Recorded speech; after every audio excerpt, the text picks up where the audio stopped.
All right. Welcome to another insightful episode of Small Business Chronicles, the unscripted podcast where we have really become the Swiss Army of all things small business. So whether you're a solopreneur or a mid-sized business, or you're just fascinated by the business world, make sure you tune in because we're going to have an exciting conversation today. I'm actually with guest Andrei Mincov, and he is the founder and CEO of Trademark Factory. And Andrei has a fascinating journey. We've talked to a lot of business owners and CEOs on this show, and I don't think anyone has a background quite like this. So I'm excited to jump into the conversation, and I know that you guys will have a good time. So, Andrei, how are you this morning? Great. Thanks for having me. Excited to be here. Yeah, I say this morning, it's actually 8 p.m. there for you in Dubai, right? And 10 a.m. here. So it's all relative. That's how time zones work somehow. Yeah. Well, you look way more awake than I am. So, it must be something to it.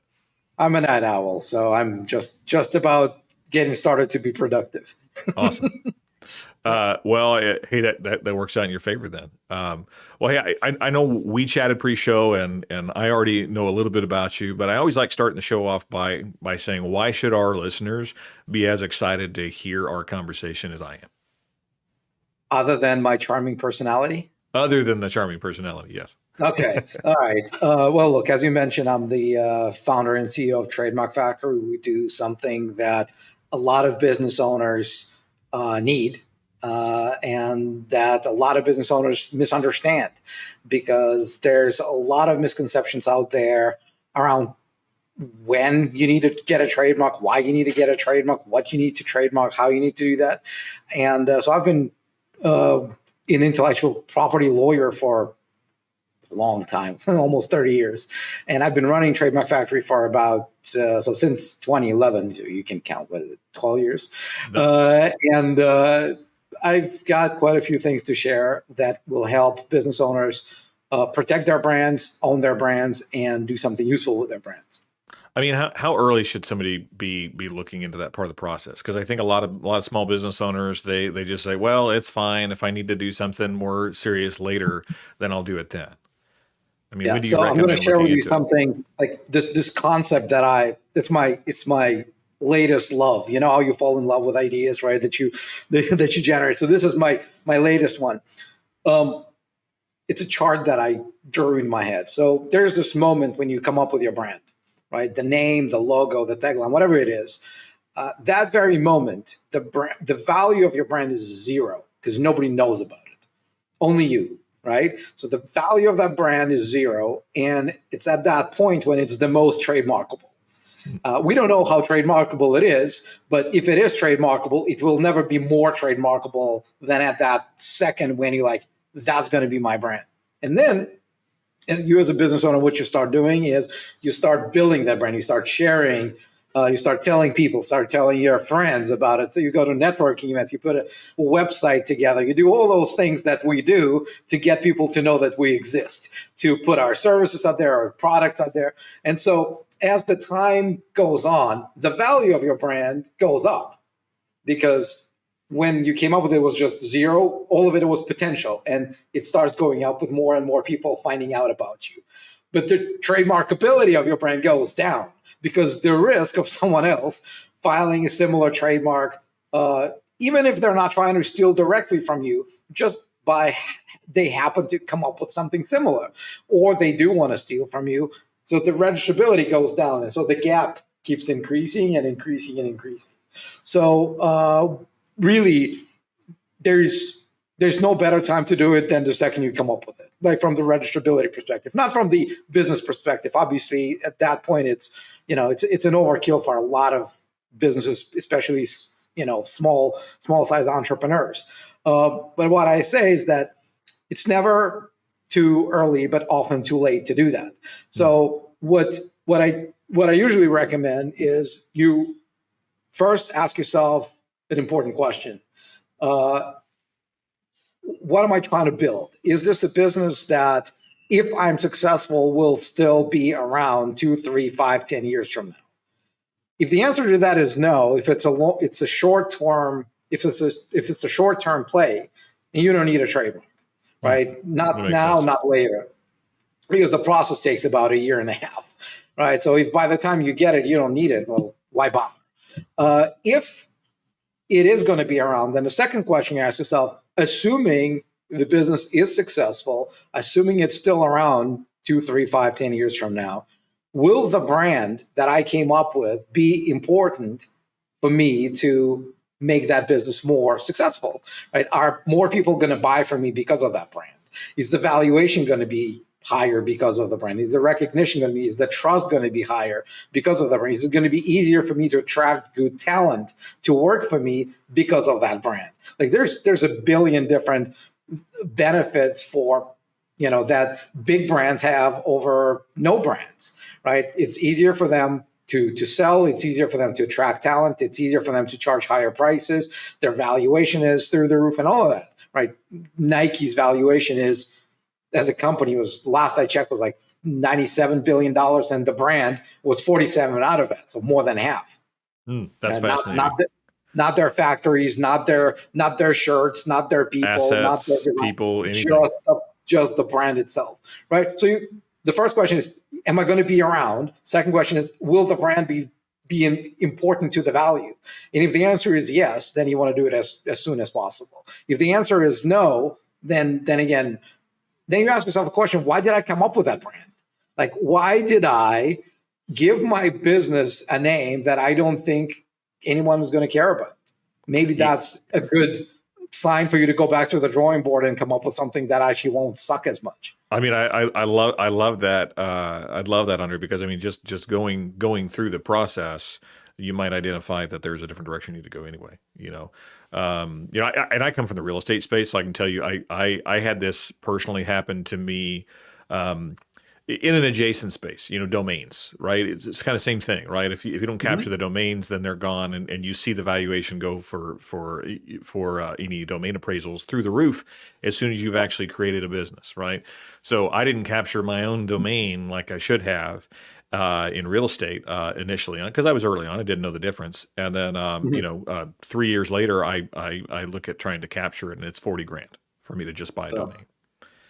So I mean, so cost wise, I mean, I know length of time wise, it's about 1.5 years. Is it a fixed cost that people should be preparing for when they're getting into business? Is it vary based on industry? What are some things that our entrepreneurs that are just getting in their first couple of years of business need to look out for? And that is what Trademark Factory is all about. Right? I don't know if you planted that question to just give me an easy pass, but completely unplanned. Completely unplanned. Yeah, but really, that's what makes Trademark Factory different from everyone out there. Because what we do is we offer trademark registration services with a guaranteed result for a guaranteed budget. Right? We're the only company out there that does this. So there's flat fee, our most popular package. Can I say the number? Yeah, no, go ahead. So our because again, I'm not here to sell a service. I'm here to have a conversation. No, well, so, but I mean, budget wise, it's for planning. I mean, this is all about making sure that our listeners are prepared. So go ahead, share away. So our most popular package is $3,000 plus the government fees that you're going to pay to the government, and that covers everything from the very beginning to the very end, with us doing the comprehensive search, drafting your application, filing a trademark with an attorney, responding to all correspondence that typically happens after the trademark's office looks at your trademark application and doesn't like it, doing all the back and forth, getting to allowance, getting your trademark registration certificate, putting in a custom frame and mailing it to you. And if we don't get to that point when they say, yes, it's yours, you get all your $3,000 back. We're the only firm in the world that does this. I mean, there's not much to complain about there. So, yeah. That was the idea, basically, to build a no-brain offer that serious entrepreneurs who want to protect their brands will have very little reason to say no to. And, it's my first business. Like I've never had a business before. I was just a lawyer. And then in 2011, I started this as my company, and I probably made a million different mistakes as a business owner. Like a lot of stupid shit I've done over these years on the marketing side, on the hiring side, on the profitability, like a million different things. The one thing that kept us going is this offer that nobody's got the balls to copy. And we have something that entrepreneurs love to do because they don't want to deal with law firms that treat you like an ATM. When you start with some amount, And they're like, oh, you know what? There's this office action we got from the trademark. So we'll help, but we're going to charge you 460 hours, $60 an hour, and we don't know how many hours it's going to be. But people don't like that because you start with, I don't know, $700 and you end up with 10K. Well, And it's a they don't blank like check, dealing. right? I mean, nobody that's a startup can afford to write a blank check, right? Exactly. And they don't like dealing with the companies that promise to trademark your brand for $69. I mean, it sounds too good to be true for the only reason that it is, right? How many lawyers, how much of lawyers' time are you going to buy for $69? I mean, the average dollar per hour in my area is around anywhere from about, $200 to $250 per hour, just for your standard That's like attorney fees, right? bottom level, yeah. Yeah, the bottom level. So yeah, there's no way you're getting much for $69, right? It's just not going to happen. I do want to dig into that model though, because and I know that it wasn't planned in question or anything like that, but what you're talking about is it's a MOFR, right? So you make an offer for immediate response. Right.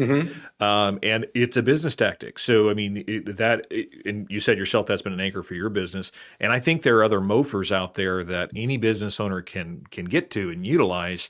And I mean, I think you're a great example of how you can build an entire successful, rapidly growing business off of one really good enticing item, because the biggest problem in business is, getting the phone to ring, right? Or making it ring enough to get contacts. So with something that is that appealing to your target market, they call you, right? Yeah, when I came up with this, I went to my very first International Trademark Association meeting in Dallas. It's 2013, and imagine a room with 10,000 trademark attorneys. Sounds fun. I know that's what it is, and I was so terrified to go there that I wanted to just not surprise, just challenge everyone to something that nobody else does. And like, what can I do that nobody else does? And I came up with this model.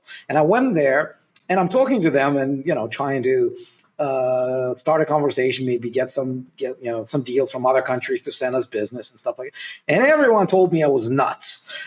Everyone told me this could not be done. And the more I heard that, the more I was thinking that this is the best thing I could have heard, because they've got significantly more resources than I had when I was starting out. So if they wanted to copy this, they would, but they didn't. And so I had just enough time to build up this business to becoming one of the biggest players. And it's really, really, really cool for me to see that, like I said, the model worked, because initially it was just a marketing gimmick. And then I realized these guys are not going to copy. Clients love it. We can deliver. I mean, that's a perfect combo. Well, and your speed to market at that point, right? So even if somebody does copy, then they're behind, right? Yep. So I love that journey from, turning somebody else's limiting belief about what can be done in the industry into your own opportunity and platform to build off of. That's awesome. Yeah. So, I do want to talk a little bit more about, some of your pitfalls, because, business isn't pretty all the time. Most of the time, to have a good working system, you have to break it, right? So what are some pitfalls and some things that you've learned along the way? I mean, obviously, taking something that nobody else has done, you had to run into some snags, right? Of course. Well, initially, I started the whole thing on my own. And I was pretty much the hands behind everything, trying to get clients, trying to serve clients. And at some point, pretty early on, I realized that I can't do both well. If I was focusing on sales, I would start, like the quality of my legal services would go down. Like I would miss things when I do the search. I would rush, to get that application out, and then there may be some problems with it. And if I focus too much on the quality of the work, then it means I didn't have enough work because I didn't have enough time to market and sell. And so the first big question I ask myself is, what do I want to focus on? Do I want to be the lawyer, or do I want to be the businessman?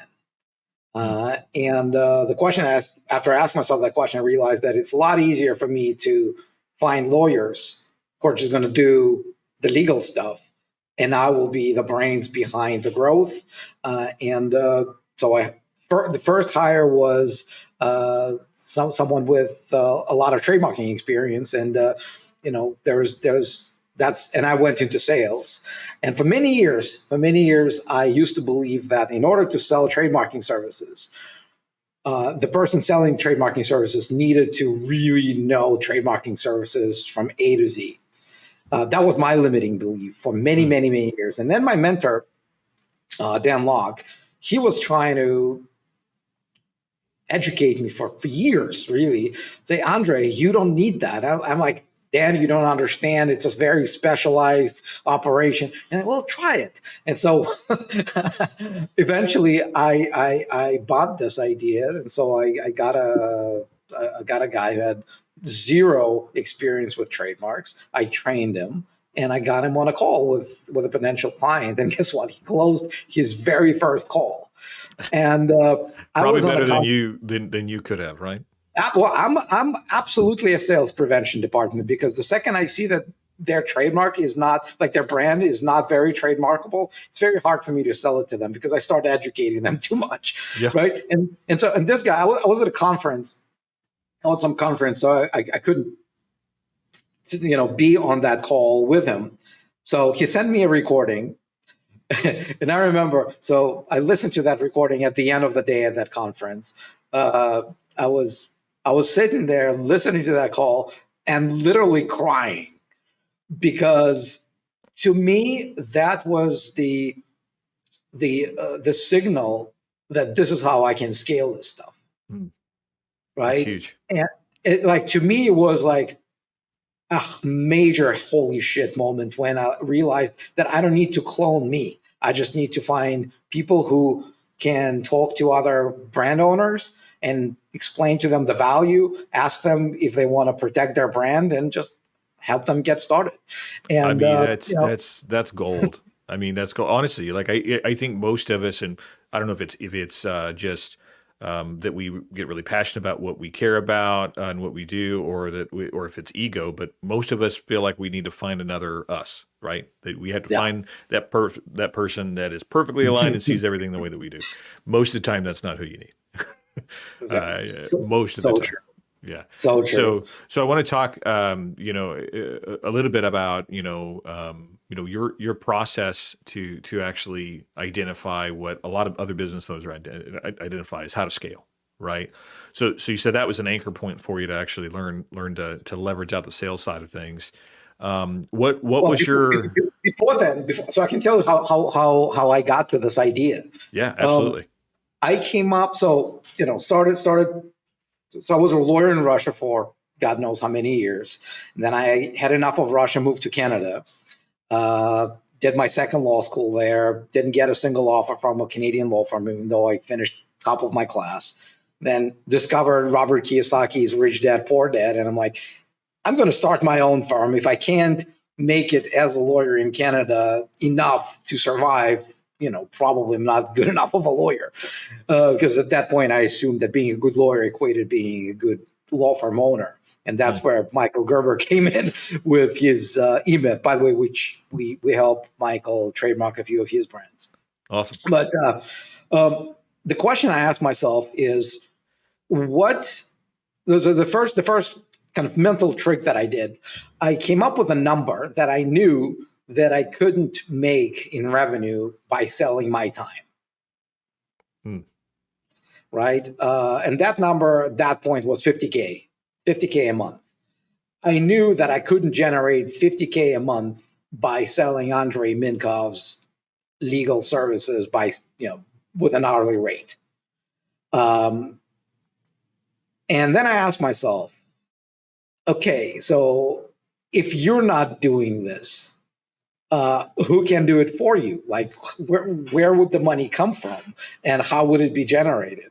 Right? Is there something that you can, you can do? And to me, the answer was very clear that it wouldn't be just hiring more lawyers to be another law firm, because why would people go to a guy who just moved to a country, and barely has any advantages over all those other established law firms with significantly more resources?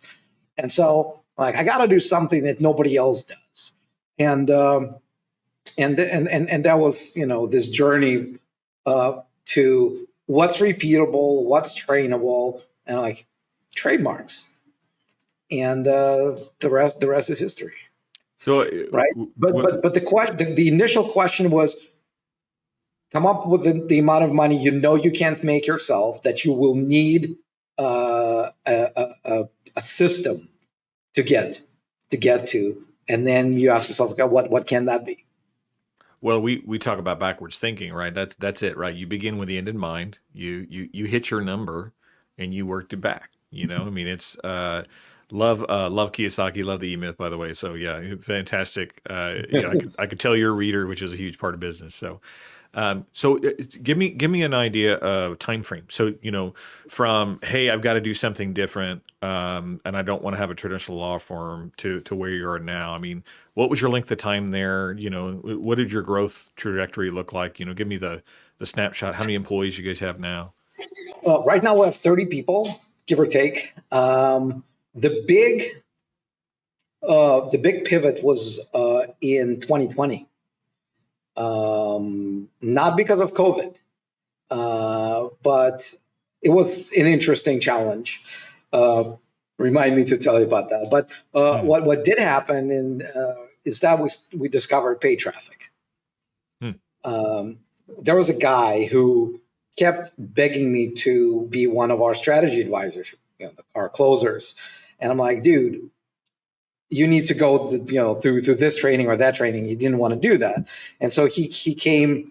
He wanted in from a different angle, and he said, "I can, do Facebook ads for you."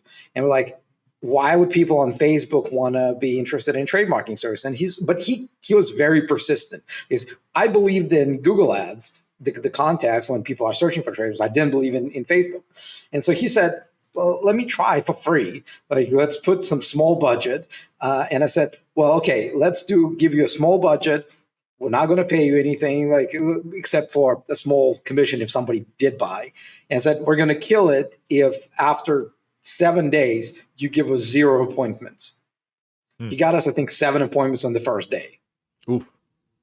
And I was like, really? Really? And so that was a big jump, because before that, I remember telling my wife and my kids that every next year is finally going to be our $1 million year. We kept growing, and I was like, everything's going well. Next year we're going to hit $1 million, and we never did. And we never did. And then in 2020, when we got to the paid traffic thing, we still never hit the $1 million, because we jumped straight to 2. So you just skipped it. So you could still say maybe next year. I know. Hope not. Hope not. But right. And then that was a big moment. So seven appointments in the first day. Yeah. And appointments, not leads, not names, not numbers. Actual appointments, talking to a human being.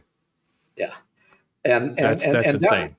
And that was like with a very small budget, and that was very interesting. I mean, a lot of those appointments were not very qualified leads, but he proved the point, right? And we kept fine tuning how to make sure that we get the right people in the door, and things like that. But that was a big one. So the company now is. So there's 2 ways you can look at it. So the firm, the law firm, I started in 2011. The name Trademark Factory, the idea of Trademark Factory was in 2013. And in 2015, I actually gave up my lawyer license in Canada, because I realized it was limiting me from marketing how I wanted to run the company. It was limiting my ability to put agreements with clients the way that will benefit them. And benefit me without all this red tape. And I thought that was also a scary move. After you were a lawyer for God knows how many years, say, you know what? I don't need this anymore. I'm just going to run this as a business. And that was the best thing I've ever done. Really? And so here we are. Well, I mean, I that's and yeah. I mean, you would talk about trying to unlearn or unwind all of the stuff you came from. Yeah, that's tough. Yeah. But I mean, sometimes a little more flexibility means speed, right? Speed's everything. So Yeah. awesome. Well, man, I know we could just sit here and chat all day long about business because your story is so fascinating and it's Thank really you. something unique. But I also I also want to be respectful of your time and our listeners' time and everything like that. But I do want to know if you had one piece of advice to give to our listeners, most of which are business owners themselves. What would that one piece of advice be? One. One. You got to pick one. Yeah. Okay. Your brand is not worthless. There's a reason you came up with it. And sure, there's going to be a lot of people around you who are going to try to convince you that it's a game for big boys. Bullshit. The big boys need IP significantly less than the little guys because the big boys have all the money in the world to spend on their lawyers to drown you in motions, in depositions, that even if you're right, you're still going to lose. The only way a small guy wins is when the small guy has something that they can put on the other side of the scale when they're fighting the big guys. One of the great examples is Sean Merriman with his Lights Out brand, right? He trademarked it, and he went against Nike, he went against Under Armour, and he won both times. And the only reason he did is because he took care of his trademark, right? And there are countless stories like this. I mean, Nike's got their brand, of course, and it's worth billions, and but the vast majority of people on this podcast, I don't think they're going to grow their business as big as Nike, right? But the thing is, like I said, it's not for the big guys only. The what you do with your legal foundation, with your IP, is your ticket to the game. Because especially today with all the competition, and it's so easy for people to copy what you do, I think really it's all about self-belief more than anything else. And you're going to have people doubting you until you've made it. But and as soon as you've made it, everyone's going to say, well, I always knew you're going to make it. Oh yeah. Every time they're like, yeah. First they laugh at you, then they say, what are you doing? But with IP, it's one of those things that you kind of have to do it backwards, because in order to prove them wrong, you have to make that decision early in the game, because if you don't, it's going to be too late. And so, like I said, your brand is not worthless. If you believe in what you're building, do what all businesses do. Like I'm going to give you one more example, if I can, if you still have, absolutely. Have a moment. All right. So this little startup called Bird, right? They did the electric scooters. Yeah. Right. And so back in 2021, I believe they were still considered the company that grew to $1 billion valuation faster than anyone else.